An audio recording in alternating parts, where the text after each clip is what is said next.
I'm just going to talk to you shame-free. I don't know why I'm shaming myself about this. Shame-free about all the books that I got lately. I don't know my own books. And I'm still waiting for rock, paper, scissors to show up. One of these days. Okay, the next step, you guys are gonna think I'm crazy, but if you've made it this far and you don't already think I'm crazy, or you watch me and you don't already think I'm crazy, then this will probably put us over the edge here. So it's some of them, I just bought the rest. Hi everybody, it's Audrey and welcome back to Chapter and Converse. So today I have another book haul, which I'm kind of ashamed that I have one so quickly, but there's definitely a few books on here that I had last time that I forgot about, which I realize sounds awful. I was super lucky to get a few books sent to me, which I'm super grateful for, and then I went shopping. So these are, again, cobbled together over a little bit of time, and we're just going to talk about them. I mean, I don't know why I try and be like, oh, I can't believe I bought books, when like it's what I like to do. But anyway, there's a whole bunch of books here that I want to talk about, so I thought we could just do that today. So the first two books I have were so generously sent to me by Teresa. So thank you, Teresa, so much. I was so surprised when these came, and I don't even know which one to start with. We'll start here. So one of my most anticipated books of the year, My Sweet Girl by Amanda J. Tisa. Thank you so much. I literally was like, I'm gonna read this immediately, but I'm like, I'm trying to do series September and really be good and stick to my series. So, you know, October 1, we're diving into this. So it's gotten so many great reviews. I told you guys already, I heard about this from Abby at Crime by the Book this summer. She had an early copy of it. And this is like murder and mystery, and your past always catches up to you. It's a debut, and I'm super excited for it. And then the next book is M.W. Craven's The Puppet Show. So I haven't read anything by M.W. Craven, but this is a serial killer and looks like a police detective. I don't know if it's the first in a series. Oh, I could read. All right. There's still time left in September. But it says the serial killer is burning people alive in the Lake District's prehistoric stone circles. He leaves no clues and the police are helpless. So we have a detective who was disgraced and brought back from suspension, and he is brought into the investigation. So it has some great reviews on it. It won the 2019 Gold Dagger Award winner. So it's a little bit backlist, and I'm really excited for it. So there's more books here by M.W. Craven. I don't know if they're all part of a series, but I'm very excited. Thrilling, fantastic, scary. It reminds me a little bit of Helen Field's first book in her detective series, which name is escaping me, Perfect Remains, where they like find the bodies burned also. Oh, it's like so messed up, but hi. The next one I got, I totally fell down a trap of this book, and I was hearing about it so much, and I started listening to some podcasts, and I just went for it for spooky season. And it's called Chasing the Boogeyman, and this is by Richard Chismar, and this is kind of true crime memoir, but it's fictional. So Richard Chismar, who I had not heard of before, embarrassed to say, but has done a ton of stuff, including doing some things with Stephen King. But it's the summer of 1988, and we have the mutilated bodies of several missing girls begin to turn up in a small Maryland town. So kind of like the Anthony Horowitz series, where he inserts himself in the Hawthorne series. This is recent college graduate Richard Chismar returns to his hometown back in 1988. So in real life, his then girlfriend, now wife, was finishing out her 5th year at college. He went back to his hometown for that year to work, and he's basically inserting himself into what he was really doing at the time with this true crime spin on things and the murders that are happening in Maryland. So sounds super meta. I've heard some really good things about it. It also sounds super creepy, but I love a true crime podcast, you guys know. I love some true crime books. So I'm really interested. And again, another like stunning cover. I can't wait. Another creeptastic book that I'm excited to read is called The Craftsman, and this is by Sharon Bolton. So she wrote Daisy in Chains, which I haven't read, but I came across this, and this was like $5 on Amazon, and it's a hardcover, and it's like all like new and beautiful and everything. I don't know, it was like one of those weird days where there were deals. But this is police detective, and I heard about this from Abby at Crime by the Book, but it has sort of witchcrafty, supernatural-ish overtones, I think. I didn't want to read too much about it. I'm not sure if it is Simone St. James kind of ghosty supernatural, or if it's Riley Sager, I dance the line between thriller and horror and supernatural. Is it or isn't it? It's like Riverdale-ish type of a thing. So I'm excited, but it sounds super creepy. And so we have a police detective, and there is a series of child murders from 30 years ago, and she made detective when that case happened. And like something out of a nightmare, the victims were buried alive. Florence was able to solve the mystery, get a confession out of the killer before more children were murdered, and he spent the rest of his life in prison. But now, decades later, he's dead, and events from the past are starting to repeat themselves. Is someone copying the original, or did Florence get it wrong all those years ago? And then her own son goes missing under similar circumstances, and the case not only gets reopened, it gets personal. So I've heard this is psychotically creepy, and I can't wait to read it. Next book I have actually mentioned in my other video, but I did not have it handy. And sidebar, somebody commented on my last video about when I was doing part of my shelf tour and was saying how like, I don't understand how so many booktubers like can find books on their shelves when they organize them like by color, or if they don't organize them by author or something. And my response to that is, I can't find my books. It's part of my problem. And they're in lots of places right now, so I'm trying to get a little bit more organized. I swear I used to be an organized person like back in the day, but I have gotten progressively worse as time has gone on, so I'm trying to rein it back in and channel my younger self. But the book I mentioned before is When You Find Me by PJ Vernon. So he wrote Bathhouse, which I bought, read, reviewed, loved a few months ago, and I immediately picked this up. This is his first book. I've heard great things about it, and I just want to read more of his books, and he has another one coming out next year already. My 2022 list, you guys, is already huge, and it's September. This is insane. So in this one we have, her husband is missing. So we have a woman socialite, Gray Godfrey, is visiting her family's South Carolina estate, and she wakes up from a night out to an empty bed, and her husband Paul is gone. So raging hangover, her memory of the night before is wiped clean, and Gray must face the truth. Paul is gone, and Gray might not want him found. So it's a chilling look at marriage, madness, and the lives we think we lead. So I'm very excited. Psychological suspense. Bathhouse was so good, and another insanely beautiful cover. I'm trying not to cover it with my fingers, but I'm very excited for this one. He is fantastic. Next book I talked about in a different video, but I haven't officially hauled it, and it's A Lesson in Vengeance by Victoria Lee. So this is supposed to be, so it's YA, boarding school, kind of dark academia, witchcraft vibes. So our main character Felicity went to this school called Dalloway, and her girlfriend died last year. So she wound up dropping out of school, but she returns for sort of her second senior year to finish things out. And there's like mysteries in the past and mysteries in the present, and there were witches back in like the late 1600s, early 1700s called the Dalloway Five, and they all died mysteriously like within a year of each other and were accused of being witches. And I was so super excited for this, and I will talk about it more in my September wrap up, but this kind of went the way of the Mary Shelley Club in that it just did not hit the mark for me, and I'm super bummed about it because there were parts of this book that were really, really good, and there were parts of this book that just really, really weren't. And I feel like so many people love this book, and I just didn't. It felt like super disjointed to me, so I bought it and I have it, and it bums me out completely. It's a stunning cover. Unfortunately, the story itself didn't work for me. It's a risk we all take when we buy a book. You just don't know all the time, but I bought it, so I wanted to still haul it, and I will talk about it more in September.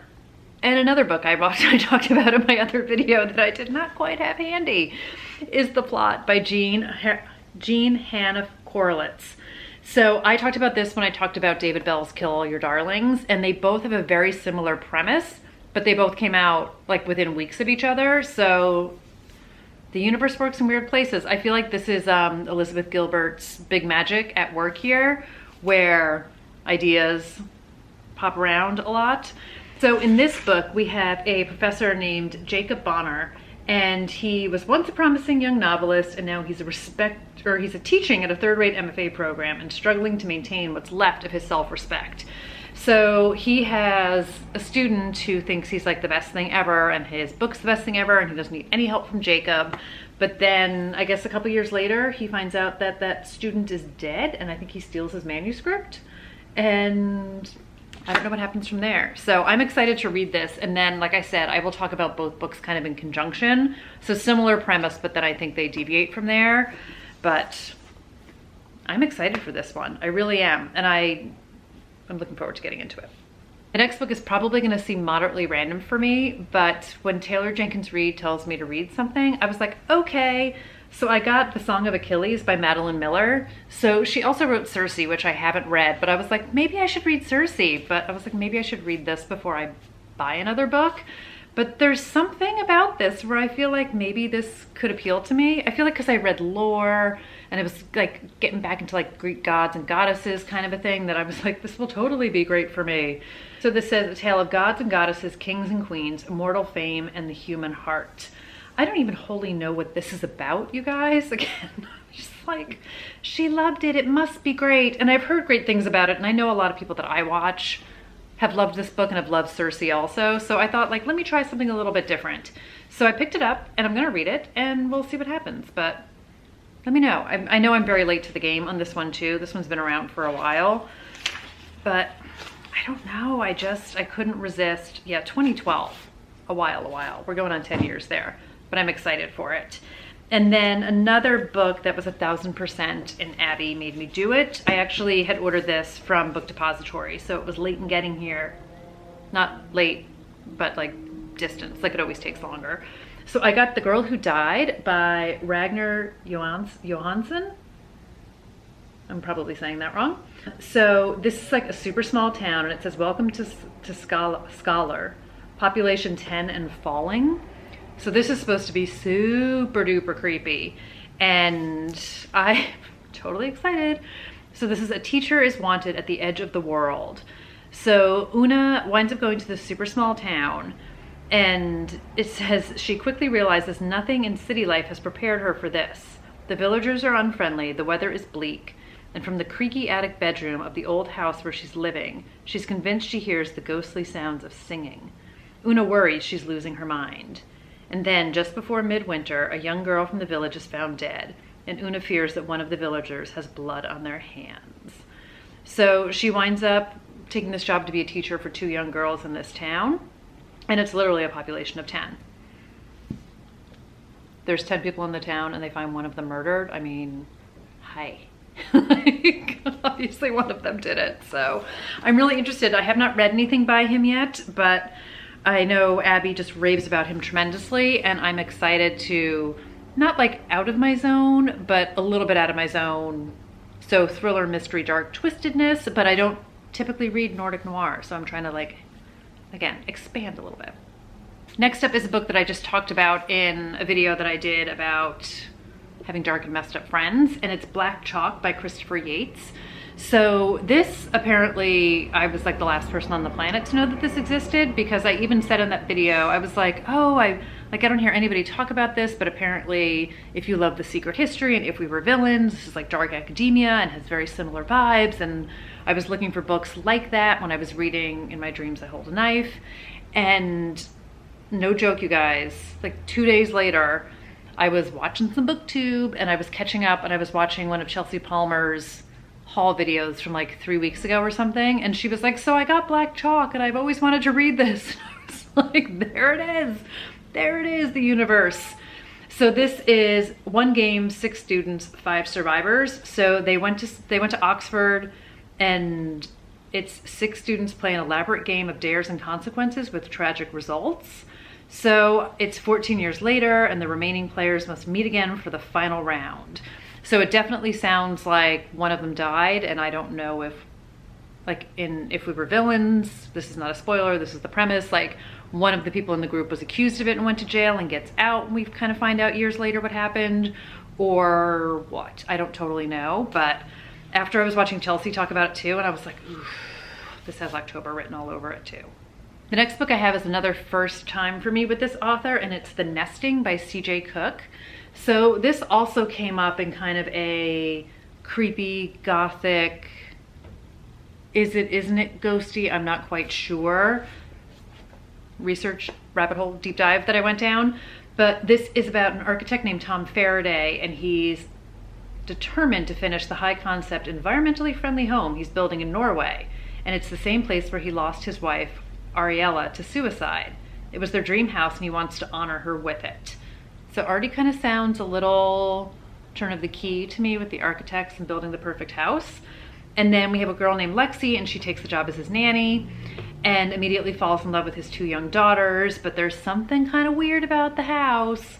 And it says she starts to see mysterious muddy footprints inside the house. Ariella's diary appears in her room one day. And then there's like some weird stuff the kids are saying about seeing the sad lady. So Lexi suspects that she didn't kill herself, the wife, and they're all in danger from something far more sinister lurking around them. So it says haunting thriller filled with secrets, ghosts, Norse folk tales. Read it with the lights on, chilled me to the bone. So I don't know, I'm excited. This is like nowhere, had been nowhere on my radar. Also a backlist, I'm gonna go out on a limb and say. Survey says 2020, so not a backlist. I'll have to find out when this came out, but I'm excited for it. Okay, the next step, you guys are gonna think I'm crazy, but if you've made it this far and you don't already think I'm crazy, or you watch me and you don't already think I'm crazy, then this will probably put us over the edge here. But I picked up the UK paperback copy of Home Before Dark by Riley Sager. I could not, you guys, with this cover. Yes, I have the US original. It's personalized, autographed. I love it so much. And I saw this came out and I'm like such a psychotic fangirl. It's just so pretty. It's just so pretty. So I am gonna reread it. I am on my mission to reread my Riley Sagers. I just read Final Girls, but I'm gonna do them in order. So when I reread this, I'll reread this copy, like that justifies it in any kind of a way. But I love him so much and I just wanted to have it. Here to support one of my favorite authors. But while I was at Book Depository, I also picked up The Marlowe Murder Club by Robert Thorogood. And this kind of seemed like Richard Osman's Thursday Murder Club-ish is what it reminded me of. So this is, I believe, what's going to be the first in a series now. And it says Agatha Christie with a modern twist. So to solve an impossible murder, you need an impossible hero. So we have 77-year-old Judith Potts. She's blissfully happy. And one evening she's out swimming in the Thames and she witnesses a brutal murder. So when the local police don't believe her story, Judith and 2 unlikely friends decide to investigate for themselves, and they live in the town of Marlowe and they become the Marlowe Murder Club. But soon another body turns up and it seems a real-life serial killer is at work. Now the puzzle they set out to solve might become a trap from which they may never escape. So I'm very excited for this. I haven't heard anybody talking about this one and it just came out pretty recently, but I wanted to have it. I thought it would be maybe kind of, I don't know if palate cleanser is the right word, but maybe I'm like, which book is probably the most terrifying in this list? I'm not sure, but I feel like this could be a fun read and I'm excited for it. It just sounds fun. It really does. And again, trying to just branch out a little bit with what authors I'm picking up and not picking up like same old, even though we're living in the same sweet spot of thrillers.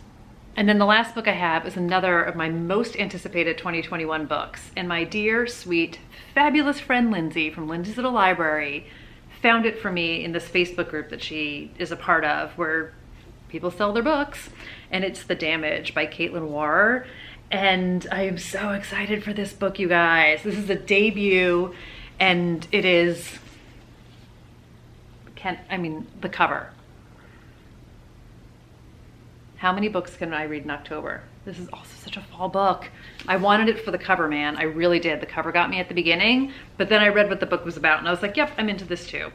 So this book is, I think, like a little bit police investigation. We get multiple timelines. It's family drama and revenge, which I always love. So when a family is pushed to the brink, what will they do in the name of love and blood? So Tony and Julia are married and they live in a small New England town. And then Tony's younger brother, Nick, he's always looked out for him. And then Tony gets a call one night where Nick is lying battered and bruised after a violent sexual assault and he's in a hospital. So Tony, rage. All his protective instincts goes up. He wants revenge. He's understandably full of anger and rage. So a detective gets assigned to the case and then things get complicated, it says. Very complicated. So we wind up seeing things, like I said, in multiple points of view and multiple timelines is my understanding in this one.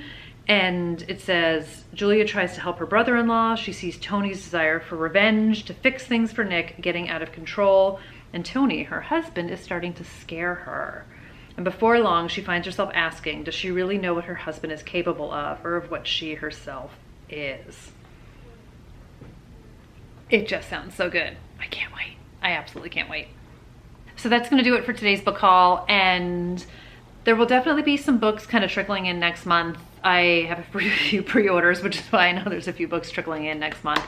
And it's, full disclosure, it's my birthday month, so I definitely will be picking up probably a few things to celebrate myself, because that's what I like to do. But then maybe we'll pump the brakes and we'll see what happens. But let me know if you guys have picked up anything lately. Please tell me you have, or if you've read any of the books here, let me know what you thought of them.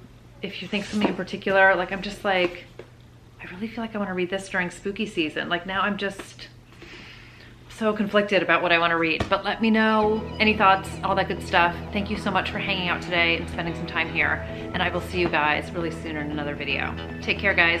Bye.